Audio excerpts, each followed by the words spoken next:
Hello everyone. Today discuss about sector Singer theory.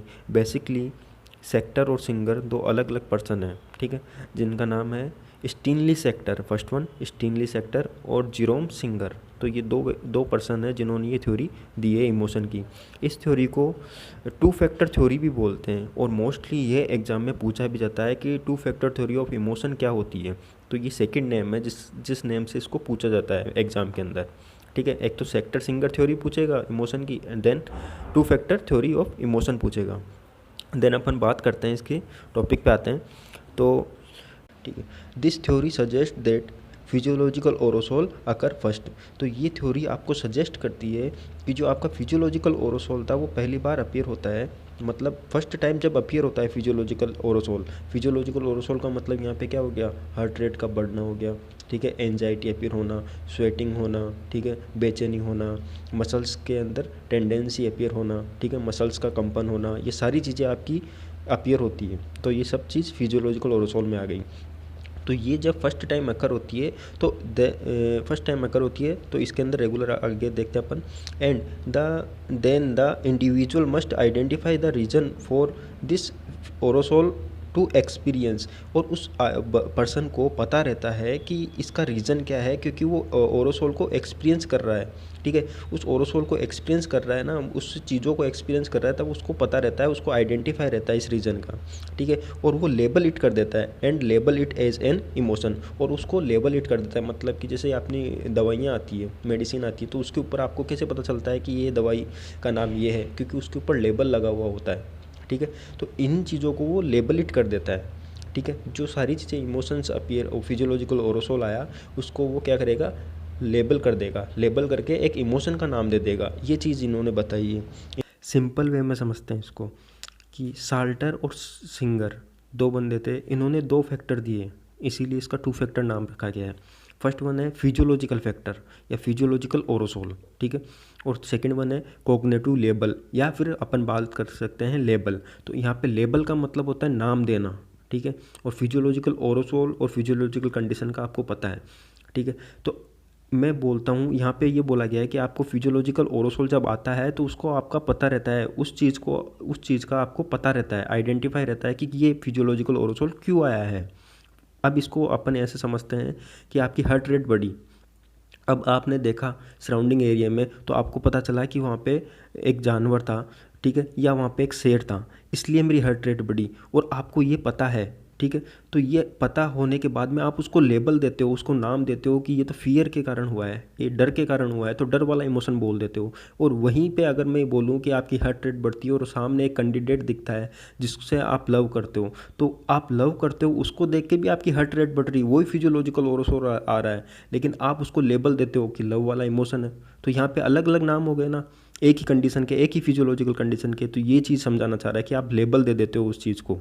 तो जो सारा सार था, पूरा का पूरा जो सार था इस थ्योरी का, वो यही है, ठीक है. अब अपन अकॉर्डिंग टू इसकी लैंग्वेज के अकॉर्डिंग अपन अब आगे देख लेते हैं. तो a situation, a stimulus lead to a physiological response that then cognitively interpreted and labeled which result in an emotion. तो ये बोल रहा है कि एक सिचुएशन होती है जो पर्टिकुलर, मैंने बोला कि आपकी हार्ट रेट बढ़ रही है, वो किस वजह से बढ़ रही है, कोई शेर देख लिया या कोई लवर देख लिया आपने, कोई कैंडिडेट को देख लिया, तो वो एक पर्टिकुलर सिचुएशन के अंदर आपका फिजियोलॉजिकल ओरोसोल आ रहा है, ठीक है. अब आप उसको कोग्नेटिवली इंटरप्रिटेट करते हो, मतलब आप अपनी सूझबूझ के साथ, अपनी थिंकिंग के साथ, सबके साथ इंटरप्रिटेट करते हो उस चीज़ को कि ये क्यों आया है मेरे पास, ठीक है, ये फिजियोलॉजिकल ओरोसोल क्यों अपीयर हुआ है मेरे मेरे पास, ठीक है. तो आप उसको फिर लेबल इट करते हो, उसको आप नाम देते हो कि ये इस वजह से हुआ है भाई साहब, ये तो लव वाला है, ये एनजाइटी वाला है, ये, ठीक है. और ये आपका ईर्ष्या वाला हो गया, मतलब कि आप किसी से जलते हो उस बेस पे हो गया, ठीक है. ये आपका हंसी वाला हो गया, फीलिंग वाला, अच्छी फीलिंग वाला हो गया. तो ऐसे आप उनका नाम दे देते हो, उस इमोशंस का नाम दे देते हो. और वही आपका जो इमोशन को नाम देते हो, उस चीज़ को आप नाम देते हो, लेबल इट करते हो, वही आपका इमोशन है. ये चीज़ बताना चाह रहा है कि रिजल्ट इज़ एन इमोशन, और वो जो आता है वो लेबल इट करते हो, वही इमोशन है. सेकेंड पेज पे आते हैं. Schachter and Singer theory draw on both James Lange theory and Cannon Bard theory of emotion. तो ये जो सिंगर सेक्टर थ्योरी थी, सेक्टर सिंगर थ्योरी थी, वो आपकी दोनों ही बेस पे डिपेंड करती है, जेम्स लैंग और आपका कैनन बर्ड। जेम्स लैंग की थ्योरी मैं ऑलरेडी समझा चुका हूँ और कैनन बर्ड की भी समझा चुका हूँ, ठीक है। इन्होंने जेम्स लैंग ने तो बोला था कि स्टिमुलस देखते हैं अपन, फिजियोलॉजिकल ओरोसोल होता है, ठीक है, और फिर आपका इमोशन शो होता है। जबकि कैनन बर्ड ने बोला कि स्टिमुलस देखते हो आप, तब आपका दोनों ही चीज़ें एक्टिविटी साथ होती है। तो यहाँ पे सेक्टर और सिंगर ने क्या किया, इन दोनों ही थ्योरियों को बेस रखा, ठीक है, इनको डिबेट नहीं किया, लेकिन इन्होंने ऐड कर दिया कॉग्निटिव लेवल को, ठीक है, और फिर बताया कि ये सारी चीज़ें जो होती है उनको कॉग्निटिव लेवल के थ्रू, अपनी सोच के थ्रू अपना नाम दिया जाता है और उसे इमोशन कहते हैं। तो इन्होंने इन दोनों थ्योरियों को साथ रखा है, ठीक है। देन अपन बात करते हैं आगे, the Schachter and Singer theory proposal that in people do infer emotion based on physiological response. तो सेक्टर और सिंगर ने एक प्रपोजल दिया लोगों को और बताया कि एक अनुमान लगाया कि इमोशन होता है वो बेस्ड होता है फिजियोलॉजिकल रेस्पॉन्स के ऊपर, ठीक है। ये समझ लिया अपन ने कैसे होता है, फिजियोलॉजिकल रेस्पॉन्स के ऊपर इमोशन बेस्ड होता है, ये उन्होंने इन्फेयर किया, मतलब अनुमान लगाया। The critical factor is situation and the cognitive interpretation that people use to the label that emotion। तो इन्होंने ये भी बोला है कि जो क्रिटिकल फैक्टर्स होते हैं, मतलब एक पर्टिकुलर सिचुएशन होती है, अलग अलग सिचुएशन हो गई, लोग वहाँ पे कोग्निटिवली इंटरप्रिटेट करते हैं, मतलब अपनी जो सिचुएशन होती है उसको अपनी सूझबूझ के हिसाब से इंटरप्रिटेट करते हैं वहाँ पे, ठीक है, और उसको लेबलिट करते हैं, नाम देते हैं उस इमोशन का, ठीक है।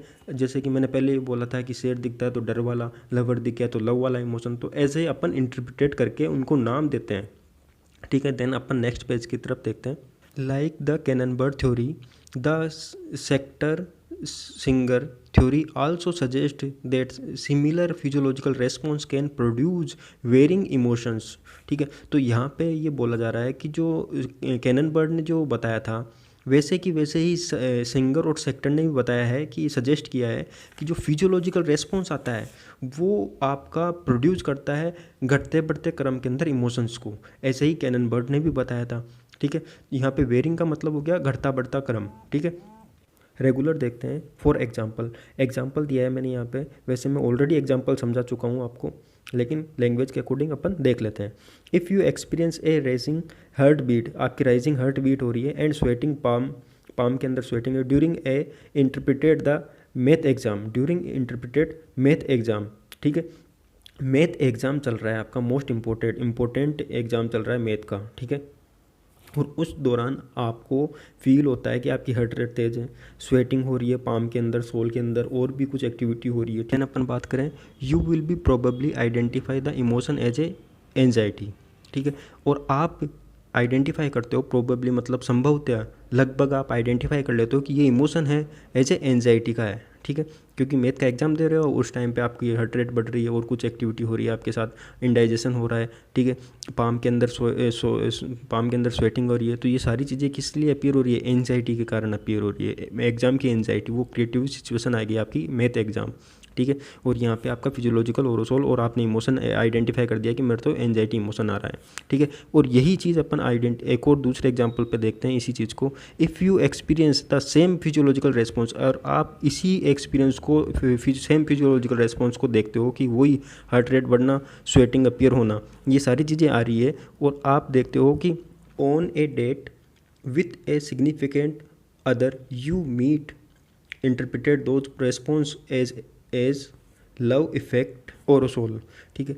अब यहाँ पे ये बोलना चाह रहा है कि आप वही फिजियोलॉजिकल रेस्पॉन्स, अगर आप किसी को डेट करते हो, किसी पर्टिकुलर कैंडिडेट को डेट करते हो, उस टाइम पे भी यही रेस्पॉन्स आएगा, तब यही हार्ट रेट बढ़ेगी, और आप उसको क्या बोलते हो कि ये तो लव वाला इमोशन है, ठीक है, ये लव इफेक्ट है। तो यहाँ पे फर्स्ट एग्जांपल में क्या बोला कि फिजियोलॉजिकल ओरोसोल आ रहा है, फिजियोलॉजिकल एक्टिविटी हो रही है, और मैथ के एग्जाम के दौरान हो रही है, तो आपने उसको एंजाइटी नाम दे दिया। अगर पर्टिकुलर कैंडिडेट के साथ आप डेट कर रहे हो और उस टाइम पे भी यही अपीयर होता है, और होता भी है, फर्स्ट टाइम जब जाते हो तब ऐसा होता है, आप ऑलरेडी एक्सपीरियंस होंगे मेरे ख्याल से, बाकी आजकल सब समझदार है, समझ गए होंगे, ठीक है।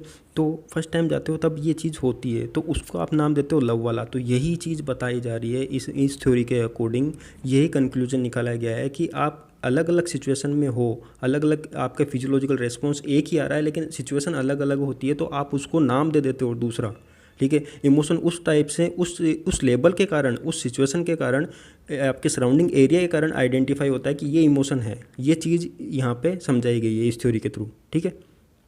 देन मैंने डायग्रामेटिक एग्जांपल भी लिया है यहाँ पे। पर्टिकुलर सिचुएशन हो गई, ठीक है, डॉग वाली, आपके फिजियोलॉजिकल ओरोसोल आए, फिर आपने कॉग्निटिव लेबल लगाया कि ये फिजियोलॉजिकल ओरोसोल तो मेरा डर का है क्योंकि मेरे को डॉग दिख रहा है, वो खाने वाला है मेरे को। फिर आप अपना इमोशन शो करते हो और उसी चीज़ को आप इमोशन बोलते हो। तो ये चीज़ समझाई है मैंने, ठीक है। तो मेरे ख्याल से ये थ्योरी समझ में आई होगी आप लोगों को, और अगर कोई प्रॉब्लम हो तो आप मेरे से पूछ सकते हो। And then thank you.